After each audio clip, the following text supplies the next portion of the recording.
Hey, what is going on, everybody? Boilon here, and today we have a pretty new game that we're going to be trying out in this first impressions video for Eternal Evolution that we're going to be doing today. Now, I've had maybe about a day or two to play around with the game, but we're going to be going through this on a brand new account kind of together here, and we're going to go through all of the aspects of the game, especially within the first day of playing this game, and why I think that this would be worth giving it a shot for you guys. And, I want to give my pros and cons to the game as well, because, I have been playing, and just to be very clear, this is an idle RPG hero collector game, so it's not going to take the same amount of time as something like Marvel Strike Force. So there is room to have other games in your life, especially when they're of the idle nature. So we're going to show that off together, though, in this video. So if you're ready to go, everybody, then let's boil this down.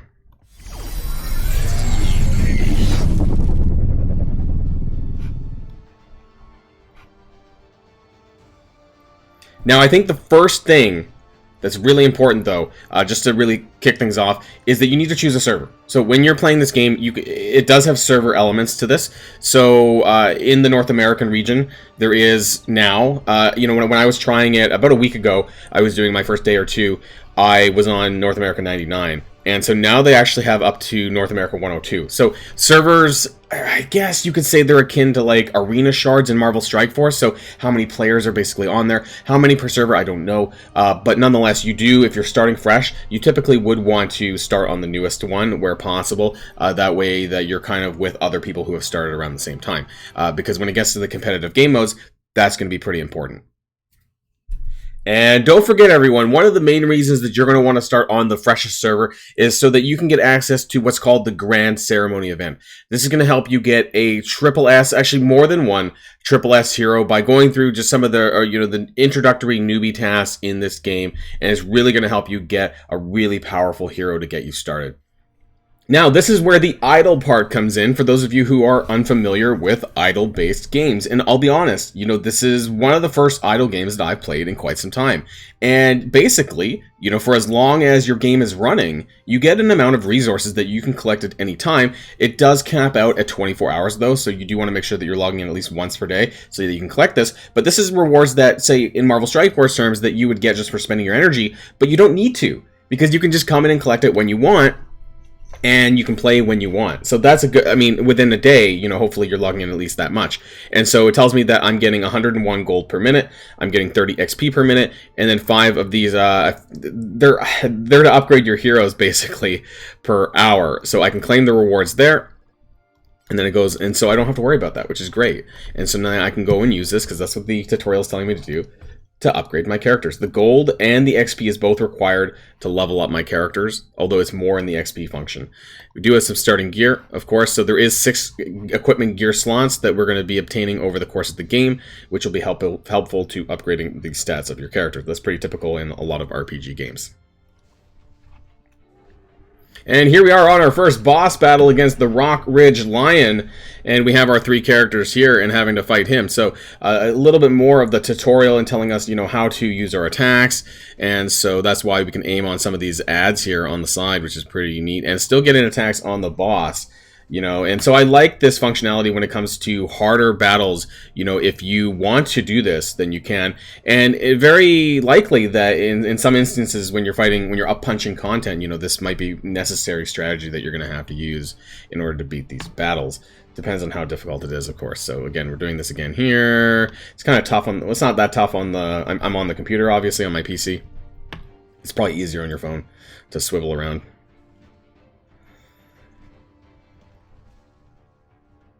Now, we've done some more achievements as well through the game, and we've got ourselves another 10 pull. Now, I do want to let people know that who are starting the game that in order to get to these different kind of categories of pulling, you have to do the novice ones first, which is what I'm on right now. So it says right here, after 10 more novice summons, that you'll unlock the basic pool, and then you have to do basic pools to unlock the advanced pools, and there are a few others as well, including the limited time ones. These are a little bit rarer, the limited time recruitment cards, but you can use these, and they're guaranteed. They have a pity-based system, as you might be able to see, at least in the limited time. It does say when recruiting, guaranteed an elite every 30 pulls. This is pretty common, I think, in a lot of games, but nonetheless, it is still nice that they do this.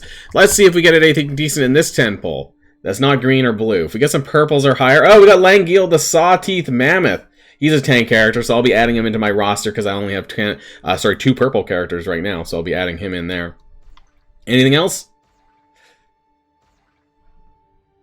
No. Just 1 purple. But, you know, even that's good nonetheless. So I'll be upgrading him up and throwing him into my roster. So there we go. And occasionally you get some free stuff. So here's another free basic pull. I think that's a daily thing, though. I think a lot of games like this have sort of daily pulls that you get for free.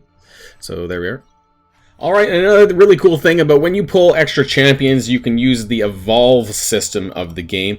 And so you can see Pelu here is one of my steel cavalry characters, the guy with the bike, basically. And since I have 2 different copies of him, I can actually include them in here, and I can power him up. So why would you want to evolve a character? Why do you need to? Well, it does make them stronger, as you can see, but also it unlocks certain abilities and certain traits that will make them even stronger later on as well. So that is a way that you're going to need to use to power up some of your characters later on. But at least in the beginning, it's pretty easy to get a lot of these characters as you do more pulling or gotcha ticket pulling. So now we've finished story mode 310, and we have unlocked another game mode called the Soul Mine. Now, this is hard to compare in Marvel Strike Force terms. It's what it appears to be like an almost infinite dungeon crawl. I don't know if it's infinite necessarily, but there are a lot of floors. And we're starting off at floor number 1, but you get rewards for every, you know, floor or every round that you clear, which is great. You know, and this is another way that you can get some pretty good rewards as you go through it. It's not something that's done daily necessarily, because you can only do it as, you know, as far as your team power roster can get you. But you are getting quite a good chunk of resources by going through this. So definitely something that you can just, you know, idle auto through and you know, try to get basically as far as you possibly can in this once you get unlocked. And one thing that I did want to mention really quickly, a really great feature that this game has that other games don't necessarily have, is called the reset feature. So if you have invested into characters that you kind of regret later on, or you want to take those resources back and put them onto, for example, my new elephant character that I just picked up right now, you can do that, which is really, really great. I love this aspect of the game. And so you can see down at the bottom, all the resources that I've put into this character so far, I can get back by clicking the reset button. I get the gear back, I get all the other resources back, and boom, I got that back. So now I can invest it into the characters that I want. So really, really amazing feature there. So the resources that you put into characters are never actually fully lost. And so I can just put this back in here, can level up a few more times based on that, and then equip the gear that I had on him over here, and then boom, and then we're good to go. And here's some more pulling that we've unlocked as we go through the game. This time it's advanced recruitment, and so I have done the necessary that I needed to do on the basic. So let's see what we get from this. We get the same animation, of course, dropping down, but let's see what kind of characters we get. We get some blues, we get some purples or higher. That'd be awesome. Some really good looking characters, though. I think that the design and the graphics in this game is actually, you know, pretty good. There we go. We got Randall the Phantom Assassin. I've not seen him before, actually, or at least I've not had him before. So that should be fun. I'll be sliding him into my roster, and I think that makes maybe the 5th purple character that I have on my team now for this account. So that's cool. And I can't believe I forgot to actually talk about the heroes, you know, one last time before, you know, we get towards the end of the video. But, you know, these are the characters that I have unlocked so far, just from playing the game, just for a short while. And you can see that I already have about 6 epic heroes unlocked. And honestly, I love the graphics. The graphics are very nice, you know, and very unique art on the characters. You know, the design and animations of the characters are really good. And this is definitely not even an exhaustive list of the characters. As I showed earlier on, you know, there's quite a few different characters depending on what faction you're in. You know, so for example, we'll just pull up the Terran page, and it shows all of the different characters, including some of the S character ranks that I talked about. Bailey Hudson, for example, that, you know, he's got this really cool lightsaber looking sword. And so there's so many characters here. You can click on all of them, actually, in fact, and it brings up a different, you know, animation that's basically what they look like. You can check their skills and all of that. And so it's really cool. You can go to the different factions. They have the same thing. And so there's not actually that many characters in the game, in my opinion, at this point, because it's still early on in the game's life cycle. But there's enough here that I think that'll probably engage with you as well, you know, as you unlock these characters as they come out. Also look really cool looking here. Obviously supposed to be based on Anubis, but oh boy, you know, there's some really good designs here in this game, and I think that's part of, what really, attracts me. I love games with great art style. So I just wanted to kind of just cover this again really quickly. And so now we've come across our very first boss battle that I managed to unlock, called the Sincero Marsh. There are different ones as well, but, I'm not high enough and far enough in the story right now to do that. And so I really like the idea of PvE boss battles, and something that I really miss and wish that Marvel Strike Force had, for example. And I hope maybe sometime they might. And so they're just kind of letting you know how boss battles work. They also have a list of recommended heroes if you want to go really far. That doesn't really matter in the early game, but, end game sort of. You basically do scaling difficulties on the boss battles that make them harder depending on what tier you're on. So we're going to go with the lineup that I currently have. We've also added Omar. He's this robot crab thing, ranged attacker, and we're going to be adding in, who's our 5th character? My other Vanguard guy. So we have a pretty high team power, so this probably won't be super difficult. But what's really interesting is based on how fast you clear it, you get more rewards based on that. They are first-time rewards, I think, though, in this instance, but cool nonetheless. Also, another great feature of the battling in this game that I just pulled up here in the top left is a DPS meter. If you don't know what that is from MMOs or other games, it's basically how strong are my characters. And this is a really, really great functionality, so I can see which of my characters are stronger and which of them are not.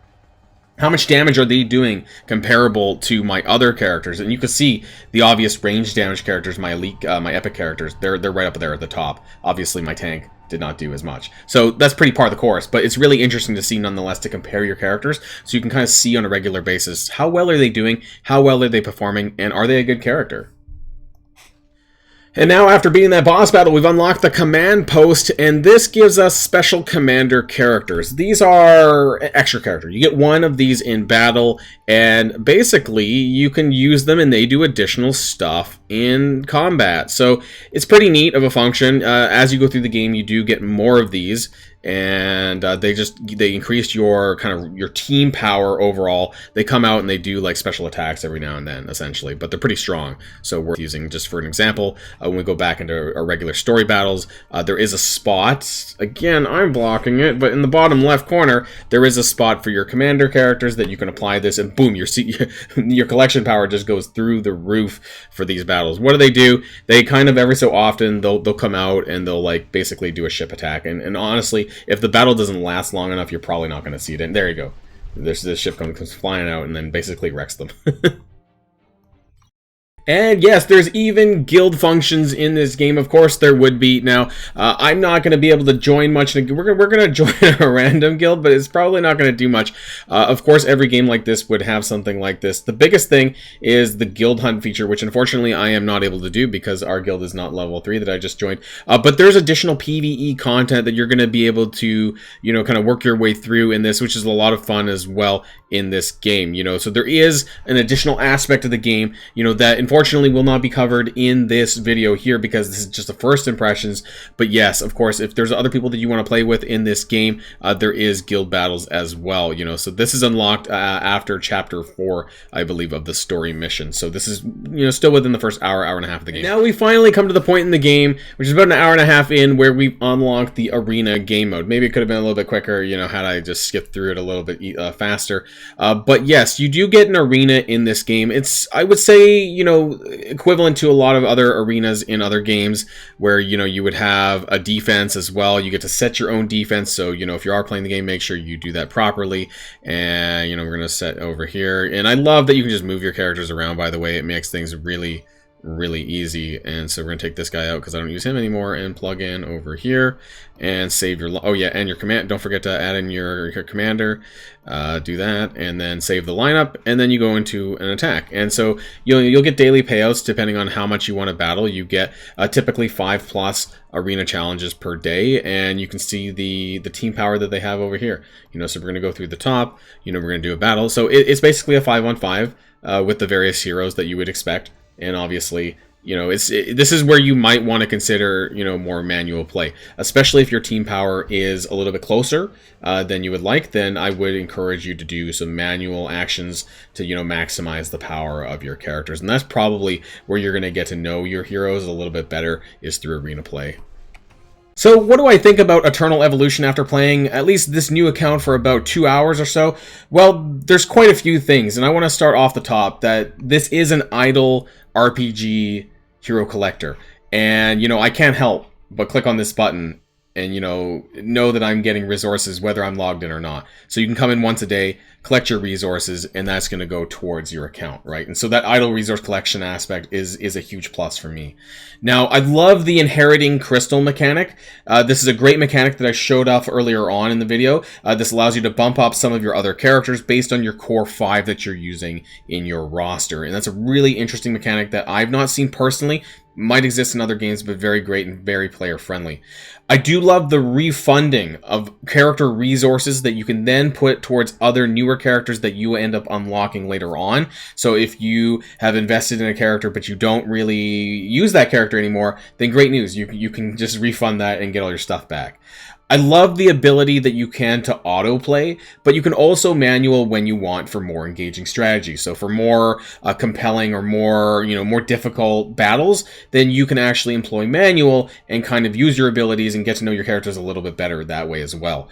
There's also a variety of game modes. We showed that off just a little bit earlier on. So there's tons of things to do that's going to keep you playing when you want to. And that's just great. It's great to have lots of things to do so you don't get bored. And this game is very free-to-play friendly with a lot of the above that I just mentioned and many player events and rewards to collect along the way. Of course, and I have to point out the grand ceremony again. So for getting a Bailey Hudson or Ravina, who are Triple S champions, all you need to do is just play through the game, and just from the 2 hours that I spent, I'm already at 10,000 points, which is on my way to unlocking Ravina. So, this is really, really good.